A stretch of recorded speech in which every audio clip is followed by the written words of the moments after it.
వీడియోకి నేను ఇస్తున్న టార్గెట్ వచ్చేసరికి 30 లైక్లు అయితే టార్గెట్ అయితే ఇస్తున్నాను గైస్. సో లైక్ అయితే చేయడం అయితే మర్చిపోద్దండి. హాయ్ గైస్, అందరికి కూడా గుడ్ మార్నింగ్. ఇవాళ వీడియోలో ఏంటంటే యూపీఎస్సీ నుంచి అయితే జాబ్ నోటిఫికేషన్ అనేది అయితే రిలీజ్ అయింది. సో దీని గురించి అయితే చూద్దాము. ఆన్లైన్ అప్లికేషన్ స్టార్టింగ్ డేట్ వచ్చేసరికి 28వ తేదీ జూన్ 2025 స్టార్ట్ అయ్యి 17వ తేదీ జూలై 2025 నాటికైతే ఎండ్ అయితే అవుతుంది. So last date final submitted వచ్చేసరికి 18 జూలై 2025 అని అయితే ఇవ్వడం జరిగింది. సో ఇది వచ్చేసరికి మొత్తం అరౌండ్ 40 to 50 జాబ్స్ అయితే రిలీజ్ అయ్యాయి. సో వాటి గురించి అయితే చెక్ చేద్దాము. ఇంకొచ్చేసరికి ఎలిజిబిలిటీ విషయానికి వచ్చేసరికి as a citizen of India అయితే అయి ఉండాలని అయితే చెప్తున్నారు. అండ్ ఏజ్ లిమిట్ విషయానికి వచ్చేసరికి ఏంటంటే ఏదైతే పోస్ట్ను బట్టి డిఫరెంట్ ఏజ్ లిమిట్స్ అయితే ఉన్నాయి కేటగిరీ వైజ్. సో మనం ఏంటంటే పోస్ట్ గురించి ఎక్స్ప్లెయిన్ చేసేటప్పుడు అయితే మనమైతే ఏజ్ లిమిట్ అనేది కూడా అక్కడే చెప్పుకుందాము. అండ్ ఎడ్యుకేషనల్ క్వాలిఫికేషన్ విషయానికి వచ్చేసరికి ఏదంటే మనకు రిలీజ్ అయిన పోస్ట్ని బట్టి డిఫరెంట్ ఎడ్యుకేషనల్ క్వాలిఫికేషన్ అనేది అయితే ఇవ్వడం జరిగింది. సో ఇది కూడా ఎక్కడంటే మనము పోస్ట్ గురించి చెప్పుకునేటప్పుడు అయితే అక్కడ కూడా మనకు ఎడ్యుకేషనల్ క్వాలిఫికేషన్ గురించి అయితే చెక్ చేద్దాం గైస్.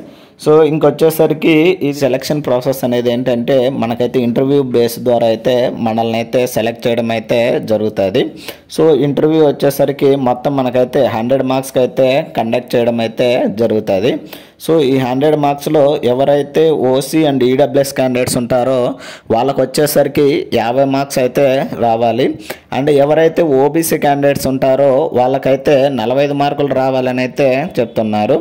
అండ్ ఎవరైతే ఎస్సీ ఎస్టీ ఫిజికల్లీ హ్యాండిక్యాప్డ్ ఉంటారో వాళ్ళకు వచ్చేసరికి 40 మార్కులు అయితే రావాలని అయితే చెప్తున్నారు. సో ఇది సెలక్షన్ ప్రాసెస్ సంబంధించి. సో నెక్స్ట్ అప్లికేషన్ ఫీజు విషయానికి వచ్చేసరికి ఎవరైతే SC ST physically handicapped and women candidates ఉంటారో వాళ్ళకు వచ్చేసరికి ఎటువంటి అప్లికేషన్ ఫీజు అనేది అయితే ఉండదండి. సో ఎవరైతే OBC and OC EWS mail candidates ఉంటారో వాళ్ళకు వచ్చేసరికి అప్లికేషన్ ఫీజు వచ్చేసరికి 25 రూపాయలు అయితే అప్లికేషన్ ఫీజు అయితే కట్టాల్సింది అయితే ఉంటుంది. సో ఈ అప్లికేషన్ ఫీజు అనేది ఏంటంటే వన్స్ పేమెంట్ చేసిన తర్వాత అదైతే నాన్ రీఫండబుల్ అని అయితే చెప్తున్నారు గైస్. సో ఇదైతే నాన్ రీఫండబుల్ అమౌంట్ అని అయితే చెప్తున్నారు. సో ఏజ్ లిమిట్ విషయానికి వచ్చేసరికి మనకైతే యాజ్ పర్ గవర్నమెంట్ గైడ్లైన్స్ ప్రకారము మనకైతే ఏజ్ రిలాక్సేషన్ అనేది అయితే ఉంటుందని అయితే చెప్తున్నారు. అప్లై చేయాలంటే UPSC online.gov.in ఓరా అనే వెబ్సైట్లోకి వెళ్ళి అయితే మనమైతే అప్లై చేయాల్సింది అయితే ఉంటుంది. ఇంటర్వ్యూ ప్రాసెస్ ద్వారా ఉంటుందని అయితే చెప్పుకున్నాం కదా. సో ఇంటర్వ్యూ ప్రాసెస్ అనేది ఏంటంటే మనకైతే ఈమెయిల్ ద్వారా ఇన్ఫామ్ చేయడం జరుగుతుంది. లేదంటే మనమైతే అఫీషియల్ వెబ్సైట్లో అయితే చెక్ చేసుకోవాల్సింది అయితే ఉంటుంది సెలక్షన్ ప్రాసెస్ సంబంధించి. సో నెక్స్ట్ వచ్చేసరికి మనకు అప్లికేషన్ ప్రాసెస్ జరిగేటప్పుడు ఏదైనా డౌట్స్ ఉన్నట్లయితే ఏదైనా గైడెన్స్ కావాలి లేదా ఏదైనా ఇన్ఫర్మేషన్ కావాలి లేదా ఏదైనా క్లారిఫికేషన్స్ కావాలంటే హెల్ప్ లైన్ నెంబర్ అయితే ఇవ్వడం జరిగింది. సో ఫస్ట్ వన్ వచ్చేసరికి 011233857271 అయితే ఒక నెంబర్ ఇవ్వడం జరిగింది. సో ఈ ఇంకోటి వచ్చేసరికి 0112338112 అని ఇంకో నెంబర్ ఇవ్వడం జరిగింది. సో నెక్స్ట్ ఇంకో నెంబర్ వచ్చేసరికి 0112309854 అని అయితే ఇవ్వడం జరిగింది. సో ఏంటంటే మనమైతే ఆల్ వర్కింగ్ డేస్ అప్పుడైతే మనం కాల్ చేయాల్సింది ఉంటుంది. సో ఆ వర్కింగ్ డేస్ టైంలో కూడా మనకేంటంటే 10 to 5 మిడిల్ అయితే మనమైతే కాల్ చేయాల్సింది అయితే ఉంటుంది. సో ఇది వచ్చేసరికి అడ్వర్టైజ్మెంట్ 08/2025 అని అయితే ఇవ్వడం జరిగింది. సో ఈ నోటిఫికేషన్ సంబంధించి నేనైతే ఆల్రెడీ 2 వీడియోలు అయితే చేశాను. సో ఫస్ట్ నుంచి 25 జాబ్స్ వరకు ఒక వీడియో, 25 నుంచి 40 జాబ్స్ వరకు అయితే ఒక వీడియో అయితే చేశాను. సో ఇవాళ అయితే లాస్ట్ మొత్తం వీడియో అయితే జాబ్స్ అన్నీ కూడా కంప్లీట్ అయితే చేసేద్దాము. సో వీడియోని అయితే లాస్ట్ వరకు అయితే చూడండి. సో వీడియోను ఎవరైనా కానీ కొత్తగా చూస్తున్నట్లయితే please like, share and subscribe చేసుకోవడం అయితే మర్చిపోద్దండి గైస్. సో ఫస్ట్ 2 వీడియోలు కూడా లింక్ అయితే నేను కింద డిస్క్రిప్షన్లో ఇస్తాను, అక్కడికి వెళ్ళి అయితే చెక్ చేయండి గైస్. సో ఫస్ట్ 41 పోస్ట్ వచ్చేసరికి అసిస్టెంట్ వెటర్నరీ సర్జన్ అండి. సో ఇది వచ్చేసరికి మొత్తం 4 వేకెన్సీ అయితే రిలీజ్ అయ్యాయి. సో అవి రిజర్వేషన్ వైజ్ చూసుకుంటే ఓసీ వాళ్ళకి 3 జాబ్స్, ఓబీసీ వాళ్ళకి 1 జాబు అండ్ ఫిజికల్లీ హ్యాండిక్యాప్డ్ వాళ్ళకి వచ్చేసరికి 1 జాబ్ అనేది అయితే రిలీజ్ అయింది. సో ఇది వచ్చేసరికి పే స్కేల్ విషయానికి వచ్చేసరికి లెవెల్ 10 అండి. As per 7th CPC plus NPA ప్రకారం అయితే మనకైతే శాలరీ అనేది అయితే ఇవ్వడం జరుగుతుంది. సో ఏజ్ లిమిట్ విషయానికి వచ్చేసరికి ఓసీ వాళ్ళకు మ్యాక్సిమం ఏజ్ లిమిట్ వచ్చేసరికి 35 సంవత్సరాలు అయితే ఇవ్వడం జరిగింది. అండ్ ఓబీసీ వాళ్ళకు వచ్చేసరికి మ్యాక్సిమం 38 సంవత్సరాలు అయితే ఏజ్ లిమిట్ అనేది అయితే ఇవ్వడం జరిగింది. అండ్ ఎవరైతే ఫిజికల్లీ హ్యాండిక్యాప్డ్ ఉంటారో వాళ్ళకు వచ్చేసరికి మ్యాక్సిమం ఏజ్ లిమిట్ వచ్చేసరికి 45 సంవత్సరాలు అయితే ఇవ్వడం అయితే జరిగింది. సో ఎడ్యుకేషనల్ క్వాలిఫికేషన్ విషయానికి వచ్చేసరికి ఎవరైతే డిగ్రీ ఇన్ వెటనరీ సైన్స్ లేదా అనిమల్ హస్బెండరీ లేదా veterinary science from a recognised university లేదా ఇన్స్టిట్యూట్లో అయితే చదివింటారో వాళ్ళైతే ఎలిజిబుల్ అండి. సో ఇంకోటి ఏంటంటే వీళ్ళైతే రిజిస్టర్ అయితే అయ్యి ఉండాలంట వెటనరీ కౌన్సిల్ ఆఫ్ ఇండియా లేదా స్టేట్ వెటనరీ కౌన్సిల్ లేదా యూనియన్ టెరిటరీ వెటనరీ కౌన్సిల్ అయితే రిజిస్టర్ అయ్యి ఉండాలని అయితే చెప్తున్నారు. సో వాళ్ళు ఏమేమి డ్యూటీ ఉంటాయి ఏంటని అయితే ఇక్కడ ఇవ్వడం జరిగింది. సో దీని యొక్క హెడ్ క్వార్టర్స్ వచ్చేసరికి న్యూఢిల్లీలో అయితే ఉన్నదండి. సో నెక్స్ట్ 42 పోస్ట్ వచ్చేసరికి స్పెషలిస్ట్ గ్రేడ్ 2 జూనియర్ స్కేల్ అనిస్థీషియాలజీ అని అయితే ఇవ్వడం జరిగింది. సో ఇవి వచ్చేసరికి మొత్తం 3 వేకెన్సీ అయితే రిలీజ్ కావడం అయితే జరిగింది. సో రిజర్వేషన్ వైజ్ చూసుకుంటే ఓబీసీ వాళ్ళకు 1 పోస్ట్, ఓబీసీ వాళ్ళకు ఎస్సీ వాళ్ళకు 1 పోస్ట్, ఎస్టీ వాళ్ళకు 1 పోస్ట్ అయితే రిలీజ్ కావడం అయితే జరిగింది. సో నెక్స్ట్ శాలరీ విషయానికి వచ్చేసరికి లెవెల్ 11 అండి. As per 7th CPC plus NPA ప్రకారం అయితే మనకైతే శాలరీ అనేది అయితే ఇవ్వడం జరుగుతుంది. సో నెక్స్ట్ ఏజ్ లిమిట్ విషయానికి వచ్చేసరికి ఓబీసీ వాళ్ళకు మ్యాక్సిమం ఏజ్ లిమిట్ వచ్చేసరికి 48 సంవత్సరాలు అయితే ఇవ్వడం జరిగింది. సో ఎవరైతే ఎస్సీ ఎస్టీ వాళ్ళు ఉంటారో వాళ్ళకు వచ్చేసరికి మ్యాక్సిమం ఏజ్ లిమిట్ 50 సంవత్సరాలు అయితే ఇవ్వడం జరిగింది. నెక్స్ట్ వచ్చేసరికి ఎడ్యుకేషనల్ క్వాలిఫికేషన్ వచ్చేసరికి recognised medical qualification include first and second schedule or part 2 in the 3rd schedule అని అయితే ఇవ్వడం జరిగింది. సో వీళ్ళు వచ్చేసరికి ఏంటంటే పోస్ట్ గ్రాడ్యుయేట్ డిగ్రీ లేదా diploma in concern mention special అని అయితే ఇవ్వడం జరిగింది. అది వచ్చేసరికి MD ఇన్ అనస్థీసియాలజీ లేదా MS అనస్థీసియాలజీ అయితే చదివి ఉండాలని అయితే చెప్తున్నారు. సో దీనికి వచ్చేసరికి ఎవరైతే పోస్ట్ గ్రాడ్యుయేట్ చదివింటారో వాళ్ళకు వచ్చేసరికి 3 years ఎక్స్పీరియన్స్ ఉండాలని చెప్తున్నారు.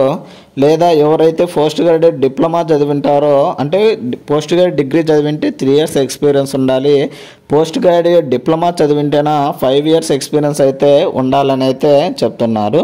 సో దీని యొక్క హెడ్ క్వార్టర్స్ వచ్చేసరికి న్యూఢిల్లీలో అయితే ఉన్నదండి. సో నెక్స్ట్ 43 జాబ్ వచ్చేసరికి స్పెషలిస్ట్ గ్రేడ్ 2 అండి. ఇది వచ్చేసరికి జూనియర్ స్కేల్ కార్డియాలజీ అని అయితే ఇవ్వడం జరిగింది. సో ఇవి వచ్చేసరికి 1 వేకెన్సీ ఉంది. సో ఆ 1 వేకెన్సీ కూడా మనకైతే ఓబీసీ కేటగిరీకి అయితే రిలీజ్ కావడం అయితే జరిగింది. సో నెక్స్ట్ పే స్కేల్ విషయానికి వచ్చేసరికి లెవెల్ 11 అండి. As per 7th CPC plus NPA ప్రకారం అయితే మనకైతే శాలరీ అనేది అయితే ఇవ్వడం అయితే జరుగుతుంది. సో నెక్స్ట్ ఏజ్ లిమిట్ విషయానికి వచ్చేసరికి ఎవరైతే ఓబీసీ ఉంటారో వాళ్ళకైతే మ్యాక్సిమం ఏజ్ లిమిట్ వచ్చేసరికి 48 సంవత్సరాలు అయితే ఇవ్వడం జరిగింది. సో ఎడ్యుకేషనల్ క్వాలిఫికేషన్ వచ్చేసరికి పోస్ట్ గ్రాడ్యుయేట్ డిగ్రీ లేదా పోస్ట్ గ్రాడ్యుయేట్ డిప్లొమాలో కార్డియాలజీ అయితే చదివి ఉండాలని అయితే చెప్తున్నారు. ఎవరైతే పోస్ట్ గ్రాడ్యుయేట్ డిగ్రీ చదివి ఉంటారో వాళ్ళకైతే 3 years ఎక్స్పీరియన్స్ వచ్చి ఉండాలి. ఎవరైతే పోస్ట్ గ్రాడ్యుయేట్ డిప్లొమా చదివింటారో వాళ్ళు వచ్చేసరికి 5 years ఎక్స్పీరియన్స్ ఉండాలని అయితే చెప్తున్నారు. సో దీని యొక్క హెడ్ క్వార్టర్స్ వచ్చేసరికి సేమ్ న్యూఢిల్లీలో అయితే ఉన్నదండి. నెక్స్ట్ 44 పోస్ట్ అండి. ఇది వచ్చేసరికి specialist grade 2 junior scale ENT అని అయితే ఇవ్వడం జరిగింది. సో ఇది వచ్చేసరికి 1 వేకెన్సీ అయితే రిలీజ్ కావడం అయితే జరిగింది. సో రిజర్వేషన్ వైజ్ చూసుకుంటే ST వాళ్ళకైతే రిలీజ్ కావడం జరిగింది ఈ 1 పోస్ట్ అనేది కూడా. నెక్స్ట్ పే స్కేల్ విషయానికి వచ్చేసరికి లెవెల్ 11 అండి. As per 7th CPC plus NPA ప్రకారం అయితే మనకైతే శాలరీ అని అయితే ఇవ్వడం జరుగుతుంది. సో ఏజ్ లిమిట్ విషయానికి వచ్చేసరికి ST వాళ్ళకు మ్యాక్సిమం ఏజ్ లిమిట్ వచ్చేసరికి 50 సంవత్సరాలు అయితే ఇవ్వడం అయితే జరిగింది. సో ఎడ్యుకేషన్ క్వాలిఫికేషన్ వచ్చేసరికి పోస్ట్ గ్రాడ్యుయేట్ డిగ్రీ లేదా పోస్ట్ గ్రాడ్యుయేట్ డిప్లొమా అయితే చదివి ఉండాలి. ఇన్ డిగ్రీ ఆఫ్ ఎంఎస్ ఓటో రీనో అండ్ లినియాలజీ అని అయితే చదివి ఉండాలని అయితే చెప్తున్నారు. సేమ్ ఎక్స్పీరియన్స్ ఆల్రెడీ మనం చెప్పుకున్నాం కదా, ఎవరైతే పోస్ట్ గ్రాడ్యుయేట్ డిగ్రీ చదివింటారో వాళ్ళకి వచ్చేసరికి 3 years అండ్ ఎవరైతే పోస్ట్ గ్రాడ్యుయేట్ డిప్లొమా చదివింటారో వాళ్ళకి వచ్చేసరికి 5 years అయితే చదివి ఉండాలని అయితే చెప్తున్నారు. సో దీని యొక్క హెడ్ క్వార్టర్స్ వచ్చేసరికి మనకైతే న్యూఢిల్లీలో అయితే ఉన్నదండి. ఇది వచ్చేసరికి స్పెషలిస్ట్ గ్రేడ్ 2 ఎపిడెమాలజీ అని అయితే ఇవ్వడం జరిగింది. సో ఇది వచ్చేసరికి ఒక వేకెన్సీ అనేది అయితే రిలీజ్ కావడం అయితే జరిగింది. సో ఈ ఒక వేకెన్సీ కూడా ఎస్సీ కేటగిరీకి అయితే రిలీజ్ కావడం అయితే జరిగింది. సో నెక్స్ట్ పే స్కేల్ విషయానికి వచ్చేసరికి లెవెల్ 11 అండి. As per 7th CPC plus NPA ప్రకారం అయితే మనకైతే శాలరీ అనేది అయితే ఇవ్వడం జరుగుతుంది. సో ఏజ్ లిమిట్ విషయానికి వచ్చేసరికి ఎస్సీ వాళ్ళకు మ్యాక్సిమం ఏజ్ లిమిట్ వచ్చేసరికి 50 years అయితే ఇవ్వడం అయితే జరిగింది. ఎడ్యుకేషనల్ క్వాలిఫికేషన్ విషయానికి వచ్చేసరికి ఇది వచ్చేసరికి పోస్ట్ గ్రాడ్యుయేట్ డిగ్రీ లేదా పోస్ట్ గ్రాడ్యుయేట్ డిప్లొమా చదివి సో దీనికి వచ్చేసరికి ప్రివెంటివ్ అండ్ సోషల్ మెడిసిన్ లేదా MD ఇన్ కమ్యూనిటీ మెడిసిన్ అయితే చదివి ఉండాలని అయితే చెప్తున్నారు. ఎవరైతే పోస్ట్ గ్రాడ్యుయేట్ డిగ్రీ చదివింటారో వాళ్ళకి వచ్చేసరికి 3 years ఎక్స్పీరియన్స్ ఉండాలి. అండ్ ఎవరైతే పోస్ట్ గ్రాడ్యుయేట్ డిప్లొమా చదివింటారో వాళ్ళకి వచ్చేసరికి 5 years ఎక్స్పీరియన్స్ ఉండాలని అయితే చెప్తున్నారు. సో నెక్స్ట్ దీని యొక్క హెడ్ క్వార్టర్స్ వచ్చేసరికి న్యూఢిల్లీలో అయితే ఉన్నదండి. నెక్స్ట్ 46th పోస్ట్ అండి. ఇది వచ్చేసరికి specialist grade 2 junior scale gynaecology అని అయితే ఇవ్వడం జరిగింది. సో ఇవి వచ్చేసరికి మొత్తం 2 వేకెన్సీ అనేది అయితే రిలీజ్ అయ్యాయి. కేటగిరీ వైజ్ చూసుకుంటే ఓబీసీ వాళ్ళకి ఒకటి, ఎస్సీ వాళ్ళకి ఒక పోస్ట్ అయితే రిలీజ్ అయింది. సో నెక్స్ట్ పే స్కేల్ విషయానికి వచ్చేసరికి level 11 plus 7th CPC plus NPA ప్రకారం అయితే మనకైతే శాలరీ ఇవ్వడం జరుగుతుందని అయితే చెప్తున్నారు. ఓబీసీ వాళ్ళకు మ్యాక్సిమం ఏజ్ లిమిట్ వచ్చేసరికి 48 సంవత్సరాలు, ఎస్సీ వాళ్ళకు మ్యాక్సిమం ఏజ్ లిమిట్ వచ్చేసరికి 50 సంవత్సరాలు అయితే ఇవ్వడం జరిగింది. సో ఎడ్యుకేషనల్ క్వాలిఫికేషన్ వచ్చేసరికి ఎవరైతే పోస్ట్ గ్రాడ్యుయేట్ డిగ్రీ లేదా డిప్లొమాలో అబ్స్టెట్రిక్స్ లేదా గైనీ చదివి లేదా MDలో మిడ్ అండ్ గైనకాలజీ చదివింటారో వాళ్ళైతే ఎలిజిబుల్ అని అయితే చెప్తున్నారు. ఇంకా కొన్ని ఎడ్యుకేషనల్ క్వాలిఫికేషన్ అయితే ఇవ్వడం జరిగింది. వన్స్ చెక్ చేయండి గైస్, ఎవరైనా కానీ దానికి రిలేటెడ్ అంటే. సో ఎక్స్పీరియన్స్ విషయానికి వచ్చేసరికి పోస్ట్ గ్రాడ్యుయేట్ డిగ్రీ వాళ్ళకి 3 years and post graduate diploma వాళ్ళకు 5 years అయితే ఏజ్ లిమిట్ అయితే ఇవ్వడం జరిగింది. సో దీని యొక్క హెడ్ క్వార్టర్స్ వచ్చేసరికి న్యూఢిల్లీలో అయితే ఉన్నదండి. వచ్చేసరికి 47వ పోస్ట్ అండి. ఇది వచ్చేసరికి స్పెషలిస్ట్ గ్రేడ్ 2 పెడియాట్రిక్స్ అని అయితే ఇవ్వడం జరిగింది. సో అది వచ్చేసరికి ఒక వేకెన్సీ అయితే రిలీజ్ కావడం అయితే జరిగింది. సో రిజర్వేషన్ వైజ్ చూసుకుంటే ఓబీసీ కేటగిరీకి అయితే ఈ ఒక పోస్ట్ అనేది అయితే రిలీజ్ కావడం అయితే జరిగింది. సో నెక్స్ట్ పే స్కేల్ విషయానికి వచ్చేసరికి లెవెల్ 11 అండి. As per 7th CPC plus NPA ప్రకారం అయితే శాలరీ అనేది అయితే ఇవ్వడం జరుగుతుంది. సో ఏజ్ లిమిట్ వచ్చేసరికి ఓబీసీ వాళ్ళకు మ్యాక్సిమం 48 సంవత్సరాలు అయితే ఇవ్వడం అయితే జరిగింది. సో ఎడ్యుకేషనల్ క్వాలిఫికేషన్ వచ్చేసరికి పోస్ట్ గ్రాడ్యుయేట్ డిగ్రీ లేదా డిప్లొమా చదివి వాళ్ళు వచ్చేసరికి పెడియాట్రిక్స్ లేదా పోస్ట్ గ్రాడ్యుయేట్ డిప్లొమాలో DCH అయితే చదివి ఉండాలని అయితే చెప్తున్నారు. సో ఎవరైతే పోస్ట్ గ్రాడ్యుయేట్ డిగ్రీ చదివి 3 years ఎక్స్పీరియన్స్ ఉంటుందో వాళ్ళైతే దీనికి ఎలిజిబుల్ అండి. ఎవరైతే పోస్ట్ గ్రాడ్యుయేట్ డిప్లొమా చదివింటారో వాళ్ళకి వచ్చేసరికి 5 years ఎక్స్పీరియన్స్ అయితే ఉండాలని అయితే చెప్తున్నారు. సో నెక్స్ట్ వచ్చేసరికి దీని యొక్క హెడ్ క్వార్టర్స్ వచ్చేసరికి న్యూఢిల్లీలో అయితే ఉన్నదండి. నెక్స్ట్ 48వ పోస్ట్ అండి. ఇది వచ్చేసరికి స్పెషలిస్ట్ గ్రేడ్ 2, ఇది వచ్చేసరికి రేడియో డయాగ్నోసిస్ అండి. ఇది వచ్చేసరికి మొత్తం 2 పోస్టులు అయితే రిలీజ్ అయ్యాయి. సో ఈ 2 పోస్టులు కూడా కేటగిరీ వైజ్ చూసుకుంటే ఓబీసీ వాళ్ళకి ఒకటి, ఎస్సీ వాళ్ళకి వచ్చేసరికి ఒక పోస్ట్ అయితే రిలీజ్ అయింది. సో నెక్స్ట్ శాలరీ విషయానికి వచ్చేసరికి లెవెల్ 11 అండి plus 7th CPC plus NPA ప్రకారం అయితే మనకైతే శాలరీ అనేది అయితే ఇవ్వడం జరుగుతుంది. సో ఏజ్ లిమిట్ వచ్చేసరికి ఓబీసీ వాళ్ళకు మ్యాక్సిమం 48 సంవత్సరాలు ఇవ్వడం జరిగింది. అండ్ ఎస్సీ వాళ్ళకు వచ్చేసరికి మ్యాక్సిమం 50 సంవత్సరాలు అయితే ఏజ్ లిమిట్ అనేది అయితే ఇవ్వడం జరిగింది. సో నెక్స్ట్ ఎడ్యుకేషనల్ క్వాలిఫికేషన్ వచ్చేసరికి ఎవరైతే దీనికి పోస్ట్ గ్రాడ్యుయేట్ డిగ్రీ లేదా డిప్లొమా చదివి సో MD పోస్ట్ గ్రాడ్యుయేట్ డిగ్రీలో ఎండి ఇన్ రేడియో డయాగ్నోసిస్ లేదా పోస్ట్ గ్రాడ్యుయేట్ డిప్లొమాలో డిఎంఆర్డి లేదా ఈక్వివాలెంట్ డిప్లొమా చదివింటారో వాళ్ళైతే ఎలిజిబుల్ అని అయితే ఇవ్వడం జరిగింది. సో నెక్స్ట్ ఎక్స్పీరియన్స్ విషయానికి వచ్చేసరికి పోస్ట్ గ్రాడ్యుయేట్ డిగ్రీ చదివింటారో వాళ్ళు వచ్చేసరికి 3 years ఎక్స్పీరియన్స్ ఉండాలని అయితే చెప్తున్నారు.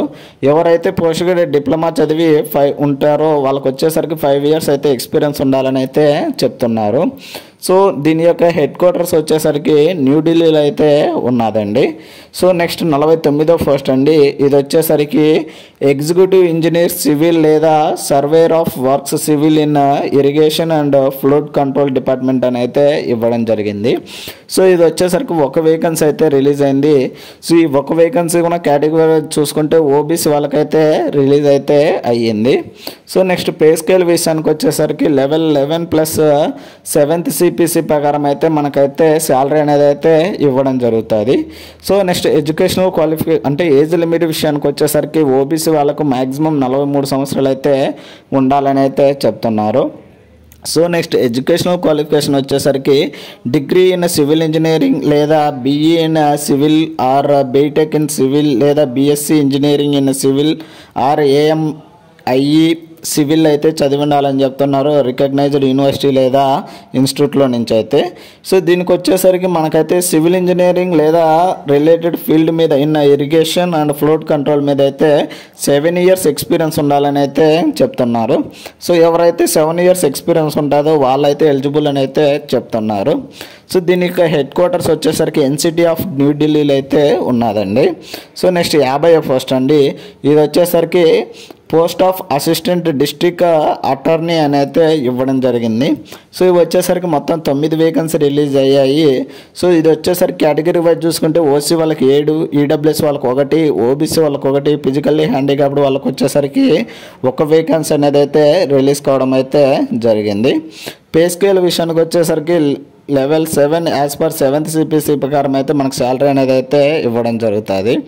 సో ఏజ్ లిమిట్ వచ్చేసరికి ఎవరైతే ఓసీ అండ్ ఈడబ్ల్యూఎస్ ఉంటారో వాళ్ళకు వచ్చేసరికి 30 సంవత్సరాలు, ఎవరైతే ఓబీసీ వాళ్ళు ఉంటారో వాళ్ళకు వచ్చేసరికి 33 సంవత్సరాలు, ఎవరైతే ఫిజికల్లీ హ్యాండిక్యాప్డ్ ఉంటారో వాళ్ళకు వచ్చేసరికి మ్యాక్సిమం ఏజ్ లిమిట్ 40 సంవత్సరాలు అయితే ఇవ్వడం అయితే జరిగింది.